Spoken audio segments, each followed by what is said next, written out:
ಕಣ್ಮಣಿ ಮತ್ತು ಡ್ರೈವರು ವಿನಂತಿ ಅವ್ರ ಅಮ್ಮ ಬರೋದನ್ನ ನೋಡಿ ಅವಸ್ಕೊಂಡು ಕುತ್ಕೊತಾರೆ. ವಿದ್ಯಾ ವಿನಂತಿ ಅವ್ರ ಜೊತೆ ಮಾತಾಡ್ತಾರೆ. ವಿನಂತಿ ಕೇಳ್ತಾಳೆ, ಹಟ್ಟಿ ಒಳಗಡೆ ರಾತ್ರಿ ಬಂದಿದ್ದು ನೀನೇನಾ ಅಂತ.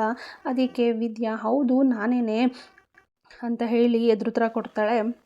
ಅಲ್ಲಿಗೆ ಯಾಕೆ ನೀನು ಬಂದಿದ್ದೆ ಅಂತ ಹೇಳಿ ಸಾವಿತ್ರಿ ಮತ್ತು ವಿನಂತಿ ಕೇಳಿದ್ದಕ್ಕೆ, ನಾನು ಮನಸ್ಸು ಮಾಡಿದ್ರೆ ಇವಾಗಲೇ ನಾನು ಮನೆ ಒಳಗಡೆ ಬರ್ಬೋದು, ಬರಲಾ ಅಂತ ಹೇಳಿ ವಿದ್ಯಾ ಕೇಳಿದ್ದಕ್ಕೆ ಬೇಡ ಬೇಡ ಬೇಡ ಅಂತ ಹೇಳಿ ಹೇಳ್ತಾರೆ. ಅದೇನು ಓದ್ತಾ ಇದ್ದೀನಿ ಅಂತಲ್ಲ, ಓದು ಇಷ್ಟೊತ್ತಲ್ಲೆಲ್ಲ ಹಿಂಗೆಲ್ಲ ಓಡಾಡಬೇಡ. ಹೋದ್ವಾರ ತಾನೇ ಮೊದಲೇ ಆ ಮಾದೇವಕ್ಕ ಬೇರೆ ಹೋದ್ವಾರ ಸತ್ತೋಗೋರೆ, ಅವ್ರೇನಾದರೂ ನಿನ್ನ ದೆವ್ವ ಆಗಿ ಬಂದ್ಬಿಡ್ತಾರೆ ಅಂತ ಎಲ್ಲರೂ ತಿಳ್ಕೊತಾರೆ ಅಂತ ಹೇಳಿ ವಿನಂತಿ ಅವರ ಅಮ್ಮ ಸಾವಿತ್ರಿ ಅಲ್ಲಿಂದ ಹೊರಡ್ತಾರೆ. ವಿದ್ಯಾ ಅವ್ರು ಹೋದ್ಮೇಲೆ ಡ್ರೈವರ್ ಹತ್ರ ಏನಣ್ಣ ಇದು ಅಂತ ಹೇಳಿ ಕೇಳ್ತಾಳೆ. ಕಣ್ಮಣಿ ಗಾಬರಿಯಾಗಿ ನಿಂತಿರ್ತಾಳೆ. ವಿದ್ಯಾ ಹೇಳ್ತಾಳೆ, ನಾನು ಕೆಲವರಿಗೆ ಚಿಕ್ಕವಳಿಗೆ ಕಾಣಿಸ್ತೀನಿ, ಅವರು ನನಗೆ ಮನೆಯೊಳಗೆ ಒಪ್ಕೊಂಡಿಲ್ಲ, ಅಂಥವ್ರಿಗೆ ನಾನೇನು ಹೇಳೋಕ್ಕಾಗೋದಿಲ್ಲ. ಬೇರೆಯವ್ರಿಗೆ ಮೂರನೇ ಅವ್ರಿಗೆ ಗೊತ್ತಾಗೋಕ್ಕೂ ಮುಂಚೆ ಮಾವನಿಗೆ ನೀವು ಲವ್ ಮಾಡ್ತಿರೋ ವಿಷಯನ ಹೇಳಿಬಿಡಿ ಅಂತ ಹೇಳಿ ವಿದ್ಯಾ ಹೇಳ್ತಾಳೆ. ವಿದ್ಯಾ ಹೇಳೋದು, ಮಾವಯ್ಯನ ಮಾನಕ್ಕೆ ಹಾನಿ ಆಗೋ ರೀತಿ ನೀವಿಬ್ಬರು ಕೆಲಸ ಮಾಡಬೇಡಿ, ಈ ವಿಷಯ ಬೇರೆಯವ್ರಿಗೆ ಗೊತ್ತಾಗೋಕ್ಕೂ ಮುಂಚೆ ಅವ್ರ ಹತ್ರ ನೀವು ಹೇಳಿದ್ರೆ ಒಳ್ಳೆಯದು, ನೀವು ಇಬ್ಬರು ಇಲ್ಲಿಂದ ಫಸ್ಟ್ ಹೊರಡಿ ಅಂತ ಹೇಳಿ ವಿದ್ಯಾ ಹೇಳಿದ್ದಕ್ಕೆ ಕಣ್ಮಣಿ ವಿದ್ಯಾನ ತಬ್ಕೊಬಿಡ್ತಾಳೆ. ತಬ್ಕೊಂಡಿದ ತಕ್ಷಣ ಕಣ್ಮಣಿ ಸಾರಿ ಅದಕ್ಕೆ ನಿಮ್ಮ ವ್ಯಕ್ತಿತ್ವನ ನಾನು ಅರ್ಥ ಮಾಡ್ಕೊಳ್ದೆ, ನಿಮ್ಮ ಮೇಲೆ ಅನುಮಾನ ಪಟ್ಟು ನಿಮ್ಮನ್ನ ಬೇಜಾರು ಮಾಡೋ ಹಾಗೆ ಮಾಡಿಬಿಟ್ಟೆ ಅಂತ. ಅದಕ್ಕೆ ವಿದ್ಯಾ ಯಾಕೆ ಅಳ್ತಾ ಇದೆಯಾ, ಅಳ್ಬೇಡ ಸುಮ್ಮನಿರು, ನಾನು ನಿನ್ನ ಬಗ್ಗೆ ತಪ್ಪಾಗಿ ತಿಳ್ಕೊಂಡಿಲ್ಲ, ನಾನು ನಿನ್ನ ಬಗ್ಗೆ ಏನೂ ಯೋಚನೆ ಮಾಡ್ತಾಯಿಲ್ಲ ಅಂತ ಹೇಳ್ತಾಳೆ. ವಿದ್ಯಾ, ನಮ್ಮನ್ನು ಬಚಾವ್ ಮಾಡಿದ್ರಿ ನೀವು, ಇದರಿಂದನೇ ನಿಮ್ಮ ವ್ಯಕ್ತಿತ್ವ ಏನು ಅಂತ ಹೇಳಿ ಗೊತ್ತಾಗ್ತಾ ಇದೆ ಅದಕ್ಕೆ, ಆದರೆ ನಾನು ತಪ್ಪು ತಿಳ್ಕೊಂಡು ದೊಡ್ಡ ತಪ್ಪು ಮಾಡಿಬಿಟ್ಟೆ, ದಯವಿಟ್ಟು ನನ್ನ ಕ್ಷಮಿಸ್ಬಿಡಿ ಅದಕ್ಕೆ ಅಂತ ಹೇಳಿ ವಿದ್ಯಾ ಹತ್ರ ಕಣ್ಮಣಿ ಕೇಳ್ಕೊತಾಳೆ. ವಿದ್ಯಾ ಅದಕ್ಕೆ ಈಗ ವಿಚಾರನ ಬಿಡು, ಟೈಮು ನಮ್ಮ ಕಡೆನೇ ಯಾವಾಗಲೂ ಇರೋದಿಲ್ಲ, ಫಸ್ಟು ನೀವು ಮಾವಯ್ಯಂಗೆ ಇರೋ ವಿಚಾರನ ಹೇಳಿ ಮದುವೆಗೆ ಒಪ್ಪಿಸ್ಬಿಡಿ, ನಿಮ್ಮ ಪ್ರೀತಿ ವಿಷಯನ ಹೇಳ್ಬಿಡಿ, ಮೊದಲು ನೀವು ಇಲ್ಲಿಂದ ಹೋಗಿ ಅಂತ ಅವರಿಬ್ರು ಕಳಿಸ್ಕೊಡ್ತಾಳೆ ವಿದ್ಯಾ. ಇನ್ನು ಬೆಳಗ್ಗೆ ಈಶ್ವರಿ ಮತ್ತು ಚಿತ್ರ ಇಬ್ಬರು ಸಹ ತಾವು ತಂದಿರೋವಂಥ ಸೀರೆನ ಕಣ್ಮಣಿಗೆ ಕೊಡ್ತಾರೆ.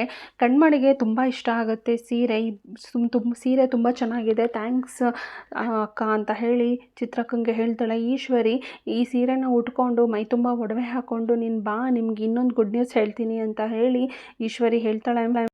ಯಾಕೆ ಚಿಕ್ಕವ್ವ, ನಾವೆಲ್ಲಾದರೂ ಗುಡಿಗೆ ಹೋಗ್ತಾ ಇದ್ದೀವ ಅಂತ ಹೇಳಿ ಕಣ್ಮಣಿ ಕೇಳಿದ್ದಕ್ಕೆ ಈಶ್ವರಿ, ಗುಡಿಗಲ್ಲ, ಈ ರಾಜ್ಕುಮಾರಿನ ನೋಡೋಕ್ಕೆ ರಾಜ್ಕುಮಾರ ಬರ್ತಿದ್ದಾನೆ ಅದಕ್ಕೆ ಅಂತ ಹೇಳಿದ್ದಕ್ಕೆ ಕಣ್ಮಣಿಗೆ ಶಾಕ್ ಆಗುತ್ತೆ.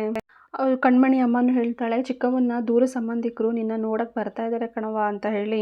ಚಿತ್ರನೂ ಹೇಳ್ತಾಳೆ, ಹುಡುಗ ನವೀನ್ ಅಂತ ಹೇಳಿ ತುಂಬ ಒಳ್ಳೆಯವನು, ನಿಂಗೆ ತುಂಬ ಇಷ್ಟ ಆಗುತ್ತೆ ಅಂತ. ಈಶ್ವರಿನೂ ಹೇಳ್ತಾಳೆ, ನಾನು ತಂದಿರೋ ಸೀರೆ ನಿಂಗೆ ಹೆಂಗೆ ಇಷ್ಟ ಆಯಿತೋ, ಹುಡುಗನ ಅಷ್ಟೇ ಇಷ್ಟ ಆಗುತ್ತೆ, ತುಂಬ ಚೆನ್ನಾಗಿದ್ದಾನೆ ಅಂತ ಹೇಳಿ. ಅದಕ್ಕೆ ಕಣ್ಮಣಿ ಸಡನ್ನಾಗಿ ಬಂದು ಹುಡುಗ ನೋಡೋಕೆ ಬರ್ತಾ ಇದ್ದಾನೆ ಅಂದರೆ ಅಂತ ಹೇಳಿದ್ದಕ್ಕೆ ಕಣ್ಮಣಿ ಅವರಮ್ಮ, ನಿಮ್ಮ ಅಪ್ಪನೂ ಒಪ್ಪಾಗಿದೆ ಅಂತ ಹೇಳಿ ಹೇಳ್ತಾಳೆ. ಅದಕ್ಕೆ ಸಡನ್ನಾಗೆಲ್ಲ ಆಗ್ತಾ ಇದೆ ಅಂತ ಹೇಳಿ ಕಣ್ಮಣಿ ಅವರಮ್ಮ ಹೇಳ್ತಾಳೆ. ಕಣ್ಮಣಿ ಅಮ್ಮ, ಸರಿ ನೀನು ಬೇಗ ರೆಡಿ ಆಗು, ನಮಗೆ ಸಾನೇ ಕೆಲಸ ಐತೆ ಬಾ ಈಶ್ವರಿ ಅಂತ ಈಶ್ವರಿನ ಕರೆದು ಹೊರಡ್ತಿರ್ತಾಳೆ. ಅಷ್ಟರಲ್ಲಿ ಕಣ್ಮಣಿ, ಅವ್ವ ನಾನು ನಿನ್ನ ಜೊತೆ ಮಾತಾಡಬೇಕು ಅಂತ ಹೇಳಿ ಹೇಳಿದ್ದಕ್ಕೆ ಈಶ್ವರಿ, ಆಮೇಲೆ ಮಾತಾಡೋದ್ರಾಯ್ತು, ರೆಡಿಯಾಗು ಫಸ್ಟು ಅಂತ ಹೇಳಿ ಹೇಳ್ತಾಳೆ. ನೀನು ರೆಡಿ ಆಗೋದಕ್ಕೆ ಚಿತ್ರನೂ ರೆಡಿ ಮಾಡ್ತಾರೆ, ನಿನ್ನ ಹೆಲ್ಪ್ ಮಾಡ್ತಾರೆ ಅಂತ ಹೇಳಿಬಿಟ್ಟು ಅಲ್ಲಿಂದ ಹೊರಡ್ತಾರೆ. ಇನ್ನು ಈಶ್ವರಿ ಮತ್ತು ಚಿತ್ರ ಡ್ರೈವರ್ ಹತ್ರ ಬಂದುಬಿಟ್ಟು ದುಡ್ಡು ಕೊಡ್ತಾರೆ. ಏನು ಮಾಡಬೇಕು ಅಂತ ಕೇಳಿದ್ದಕ್ಕೆ, ಇದನ್ನು ತೊಗೊಂಡೋಗ್ಬಿಟ್ಟು ಮಾರ್ಕೆಟ್ಗೆ ಹೋಗಿ ಹಣ್ಣು ಹಂಪಲು ಆಮೇಲೆ ಕಾಯಿ ವಿಳೆದೆಲೆ ಈ ಥರದೆಲ್ಲ ತೊಗೊಂಡು ಬಾ, ಇನ್ನೇನಾದರೂ ಬೇಕೇನೋ ಚಿತ್ರ ಅಂತ ಹೇಳಿ ಕೇಳಿದ್ದಕ್ಕೆ ಚಿತ್ರ, ಮುಡ್ಕೊಳಕ್ಕೆ ಹೂವು ಬೇಕೇನೋ, ಹೂವು ಬೇಕು ಅಂತ ಹೇಳ್ತಾಳೆ. ಅದಕ್ಕೆ ಈಶ್ವರಿ, ಹೂವಿನ ದಿಂಡು ಬರುತ್ತೆ ಮಲ್ಲಿಗೆ ಹೂವು, ಅದನ್ನು ತೊಗೊಬಂದ್ಬಿಡು, ಎಲ್ಲನೂ ತೊಗೊಬಾ ಅಂತ ಹೇಳಿ ದುಡ್ಡನ್ನ ಕೊಡ್ತಾರೆ. ಡ್ರೈವರು ಸರಿ ಅಮ್ಮವ್ರೆ ಅಂತ ಹೇಳಿ. ಅದಕ್ಕೆ ಡ್ರೈವರ್ ಕೇಳ್ತಾನೆ, ಇಷ್ಟೊಂದೆಲ್ಲ ಅರ್ಜೆಂಟಾಗಿ ತರಿಸ್ತಾ ಇದ್ದೀರಲ್ಲ ಸಡನ್ನಾಗಿ, ಏನಾದರೂ ವಿಶೇಷನ ಅಂತ ಕೇಳಿದ್ದಕ್ಕೆ ಈಶ್ವರಿ, ಏನಿಲ್ಲ ಕಣ್ಮಣಿನ ನೋಡೋಕ್ಕೆ ಹುಡುಗನ ಕಡೆಯವ್ರು ಬರ್ತಾ ಇದ್ದಾರೆ, ಅದಕ್ಕೋಸ್ಕರ ತರಿಸ್ತಾ ಇದ್ದೀವಿ, ನೀನು ಹೋಗಿ ತಗೊಂಬ ಅಂತ ಹೇಳ್ತಾರೆ. ಈ ವಿಷಯ ಕೇಳಿದ ಡ್ರೈವರ್ಗೆ ಶಾಕ್ ಆಗಿ ಕೈಲಿ ಇಟ್ಕೊಂಡಿರೋವಂಥ ದುಡ್ಡನ್ನು ಕೆಳಗಡೆ ಬೀಳಿಸ್ಬಿಡ್ತಾನೆ. ಈಶ್ವರಿ ನೋಡಿದವಳು, ಯಾಕೆ ಹಿಂಗೆ ನೀವು ಕರ ಬಡ್ದವನಂಗೆ ನಿಂತಿದ್ಯಾ, ಈ ದುಡ್ಡನ್ನೆಲ್ಲ ತೊಗೊಂಡು ಹೋಗಿ ನಾನು ಹೇಳಿರೋವಂಥ ಸಾಮಾನೆಲ್ಲ ತೊಗೊಂಡು ಬಾ ಅಂತ ಹೇಳಿ ಕಳಿಸ್ತಾಳೆ. ಇನ್ನು ಕಣ್ಮಣಿ ರೆಡಿ ಆಗ್ತಿರ್ತಾಳೆ. ಚಂಪಾ ಚಿತ್ರ ಇಬ್ಬರು ಬಂದು ರೆಡಿ ಮಾಡ್ತೀನಿ ಅಂತ ಹೇಳಿದ್ರು ಬೇಡ ಅಂತ ಹೇಳಿ ಚಂಪಾ ಕಣ್ಮಣಿ ಅವ್ರ ಅಮ್ಮನ ಕೈಲೇ ರೆಡಿ ಮಾಡಿಸ್ಕೊತಿರ್ತಾಳೆ. ಯಾಕೆ ಅಂತ ಅವ್ರ ಅಮ್ಮ ಕೇಳಿದ್ದಕ್ಕೆ, ನನಗೆ ಈಗಲೇ ಮದುವೆ ಬೇಡ, ನನಗೆ ಈಗಲೇ ಬೇಡ ಮದುವೆ ಅಂತ ಹೇಳಿ ಅಪ್ಪನಿಗೆ ಇದನ್ನೆಲ್ಲ ಹೇಳು ಅಂತ ಹೇಳಿ ಹೇಳ್ತಾಳೆ. ಕಣ್ಮಣಿ ಹೇಳ್ತಾಳೆ, ಅಪ್ಪಂಗೆ ಹೇಳು ಮದುವೆ ಈಗ ಬರೋ ಸಂಬಂಧನ ನಿಲ್ಲಿಸೋದಕ್ಕೆ ಅಂತ ಹೇಳಿ. ಅದಕ್ಕೆ ಅವ್ರ ಅಮ್ಮ ಹೇಳ್ತಾಳೆ, ನಿಮ್ಮಪ್ಪ ಒಪ್ಪಿಗೆಯಿಂದಾನೇ ಅವ್ರನ್ನ ಬರೋದಕ್ಕೆ ಹೇಳ್ತಾ ಇರೋದು, ಹಾಗಾದರೆ ನನ್ನನ್ನು ಅಲ್ಲಿಂದ ಇಲ್ಲಿವರೆಗೂ ಕರೆಸ್ಕೊಂಡಿದ್ದು ಮದುವೆಗೋಸ್ಕರನ, ನೀವೇನಾದರೂ ಮದುವೆ ಮಾಡೋಕ್ಕೆ ರೆಡಿ ಆದರೆ ನಾನು ಮತ್ತೆ ವಾಪಸ್ ಹೋಗ್ಬಿಡ್ತೀನಿ ಮಾವನ ಮನೆಗೆ ಅಂತ ಹೇಳಿ ಕಣ್ಮಣಿ ಹೇಳ್ತಾಳೆ. ಸರಿ ನೀನು ಏನೇ ಹೇಳೋದಾದ್ರೂ ನಿಮ್ಮ ಅಪ್ಪನ ಮಾತಾಡ್ಬಿಟ್ಟು ಅವ್ರನ್ನ ಒಪ್ಪಿಸ್ಬಿಟ್ಟು ಹೋಗು ಅಂತ ಹೇಳಿ ಹೇಳ್ತಾಳೆ.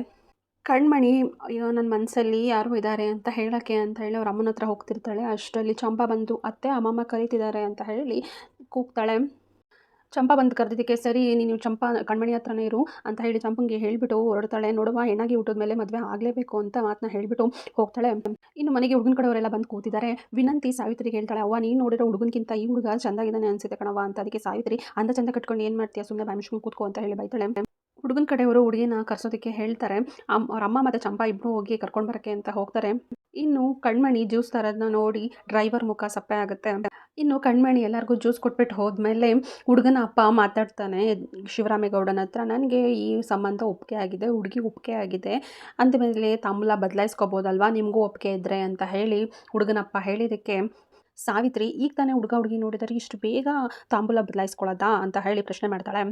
ಮಧ್ಯ ಈಶ್ವರಿ ಬಾಯಿ ಹಾಕ್ತಾಳೆ. ಸಾವಿತ್ರಿ ಎರಡು ಅವ್ರಿಗೆ ಇಷ್ಟ ಅಂತ ಹೇಳಿದ ಮೇಲೆ ತಾಂಬೂಲ ಬದಲಾಯಿಸ್ಕೊಳ್ಳೋದ್ರಲ್ಲಿ ತಪ್ಪೇನಿದೆ, ಶುಭಶ್ಯ ಸಿಗಮ್ ಅಂತ ಸುಮ್ಮನೆ ಹೇಳಿದಾರಾ ಅಂತ ಹೇಳಿ ಸಾವಿತ್ರಿಗೆ ಈಶ್ವರಿ ಹೇಳ್ತಾಳೆ ಶಿವರಾಮೇಗೌಡಂಗೆ, ಇದು ಫಾಸ್ಟ್ ಫುಡ್ ಕಾಲ ಭಾವ, ಎಲ್ಲ ಪಟಪಟ ಅಂತ ಆಗ್ಬಿಡ್ಬೇಕು ಅಂತ ಹೇಳಿ. ಶಿವರಾಮೇಗೌಡ ಗೋವಿಂದ ಅವ್ವ ನೀವೇನು ಹೇಳ್ತೀರಾ, ಒಪ್ಪಿಗೆ ಕೊಡ್ತೀರಾ ಅಂತ ಹೇಳಿ ಕೇಳೋದಕ್ಕೆ ಅವನು ಹೇಳ್ತಾರೆ, ಅಜ್ಜಮ್ಮನೂ ಹೇಳ್ತಾರೆ ನನಗೆ ಒಪ್ಪಿಗೆ ಕಣ್ಲಾ ಅಂತ ಹೇಳಿ, ಗೋವಿಂದನೂ ಒಪ್ಪಿಗೆ ಅಂತ ಹೇಳ್ತಾರೆ. ಆಮೇಲೆ ಕಣ್ಮಣಿ ಅವ್ರ ಅಮ್ಮನೂ ಒಪ್ಪಿಗೆ ಅಂತ ಹೇಳ್ಬಿಡ್ತೀವಿ. ನೆಕ್ಸ್ಟ್ ಶಿವರಾಮೇಗೌಡ ಮಗಳೇ ಕಣ್ಮಣಿ ನಿನಗೆ ಅಂತ ಕೇಳಕ್ಕೆ ಹೋಗ್ತಿದ್ದಂಗೆ ಮಧ್ಯ ಈಶ್ವರಿ ಬಾಯಿ ಹಾಕ್ಬಿಟ್ಟು, ಅಯ್ಯೋ ಭಾವ ಅದಿನ್ನೂ ಚಿಕ್ಕ ಮಗ, ಯಾವತ್ತಾದರೂ ನಿಮ್ಮ ಮಾತಿಗೆ ಮೀರಿದ್ದಾಳೆ, ನೀವು ಯಾರನ್ನೇ ಹುಡುಗನ ತೋರಿಸಿದ್ರು ಅವಳು ಮದುವೆ ಆಗೇ ಆಗ್ತಾಳೆ ಬಿಡಿ ಭಾವ ಅಂತ ಹೇಳಿ ಹೇಳ್ತಾಳೆ. ಇನ್ನು ಈಶ್ವರಿ ತಾಂಬೂಲ ಬದಲಾಯಿಸ್ಕೊಳ್ಳೋಕ್ಕೆ ತರ್ಸೋದಲ್ವೇ ಅಂತ ಹೇಳಿ ಹೇಳ್ತಾಳೆ. ಅಷ್ಟರಲ್ಲಿ ಹುಡುಗನಪ್ಪ, ನಿಮಗೂ ಗೊತ್ತಿದೆ ಅಲ್ವಾ ನನ್ನ ಮಗಳು ಮತ್ತು ಅಳಿಯ ಫಾರಿನಲ್ಲಿ ಅಮೆರಿಕದಲ್ಲಿದ್ದಾರೆ, ಅದಕ್ಕೆ ಬೇಗ ಸಿಂಪಲಾಗಿ ಮದುವೆ ಮಾಡಿ ಮುಗಿಸ್ಬಿಡ್ಬೇಕು ಅಂತ ಹೇಳಿ ಕೋರಿಕೆಯನ್ನು ಹೇಳ್ತಾನೆ. ಅದಕ್ಕೆ ಶಿವರಾಮೇಗೌಡ ಅದಕ್ಕೇನಂತೆ ಸರಿ ಮಾಡಿ ಮುಗಿಸ್ಬಿಡೋಣ ಬಿಡಿ, ಆದಷ್ಟು ಬೇಗ ಡೇಟ್ನ ಫಿಕ್ಸ್ ಮಾಡ್ತೀವಿ ಅಂತ ಹೇಳಿ ಹೇಳಿದ್ದಕ್ಕೆ ಹುಡುಗನ ಅಪ್ಪ ಅದನ್ನು ನಾವು ಡೇಟ್ನ ನೋಡಿ ಬಂದ್ಬಿಟ್ಟಿದ್ದೀವಿ ಅಂತ ಹೇಳಿ ಹೇಳ್ತಾರೆ. ಈ ತಿಂಗಳು 22ನೇ ತಾರೀಕು ತುಂಬ ಚೆನ್ನಾಗಿದೆಯಂತೆ, ನೀವು ಏನಿಲ್ಲ ದೇವಸ್ಥಾನದಲ್ಲಿ ಮದುವೆ ಮಾಡಿಕೊಟ್ರು ತೊಂದರೆ ಇಲ್ಲ ಮಾಡಿಕೊಡಿ ಅಂತ ಹೇಳಿ ಹುಡುಗನಪ್ಪ ಶಿವರಾಮೇಗೌಡನ ಹತ್ರ ಕೇಳ್ತಾರೆ. ಈಶ್ವರಿನ ಅವ್ರ ಮಾತನ್ನ ಕೇಳಿ ತಡ ಮಾಡೋದು ಬೇಡ, ಸಂಬಂಧನ ಕುಡಿಸ್ಬಿಡೋಣ ಅಂತ ಅಂದಿದ್ದಕ್ಕೆ ಅಜ್ಜಮ್ಮ ಋಣಾನ್ ಇರೋದಕ್ಕೆ ಕೂಡ್ ಬಂದೈತೆ, ನಾವು ಮಾಡಿ ಮುಗಿಸ್ಬಿಡೋಣ ಬಿಡು ಅಂತ ಹೇಳಿ ಶಿವರಾಮೇಗೌಡ ಅಂತ ಹೇಳಿ ಅಜ್ಜಮ್ಮ ಹೇಳ್ತಾಳೆ. ಇನ್ನು ಇಬ್ಬರು ಮನೆಯವರು ತಾಂಬೂಲ ಸಹ ಬದಲಾಯಿಸ್ಕೊಳ್ತಾರೆ. ಇನ್ನು ಕಣ್ಮಣಿ ಮತ್ತು ಡ್ರೈವರು ಏನು ಮಾಡೋಕ್ಕಾಗದೆ ಮುಖ ನೋಡ್ಕೊಳ್ತಾ ಇರ್ತಾರೆ.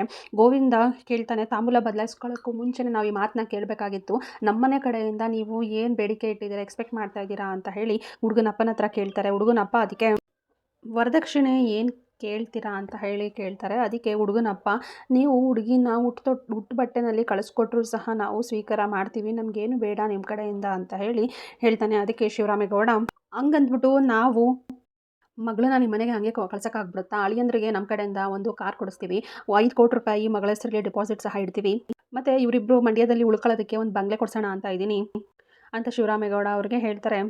ಯಾಕೆ ಹಂಗೆ ಕೂತ್ಬಿಟ್ರಿ, ಇನ್ನೂ ಬೇಕಾಗಿದ್ರೆ ಏನಾದರೂ ಕೇಳಿ, ನಮ್ಮ ಮಗಳಿಗೋಸ್ಕರ ಅಷ್ಟು ಮಾಡೋಕ್ಕಾಗಲ್ವಾ ನಮಗೆ ಅಂತ ಹೇಳಿ ಶಿವರಾಮೇಗೌಡ ಹುಡುಗನಪ್ಪನ ಹತ್ರ ಹೇಳ್ತಾನೆ. ಇನ್ನು ಸಾವಿತ್ರಿ ಮತ್ತು ವಿನಂತಿ ಹೊಟ್ಟೆ ಉರಿದು ಬೆಂಕಿ ಆಯ್ತೈತೆ ಅಂತ ಹೇಳಿ ಹೊಟ್ಟೆ ಉರ್ಕೋತಾ ಇರ್ತಾರೆ. ಇನ್ನು ಹುಡುಗನ ಮನೆ ಕಡೆಯವರೆಲ್ಲ ಹೊರಡ್ತಾರೆ.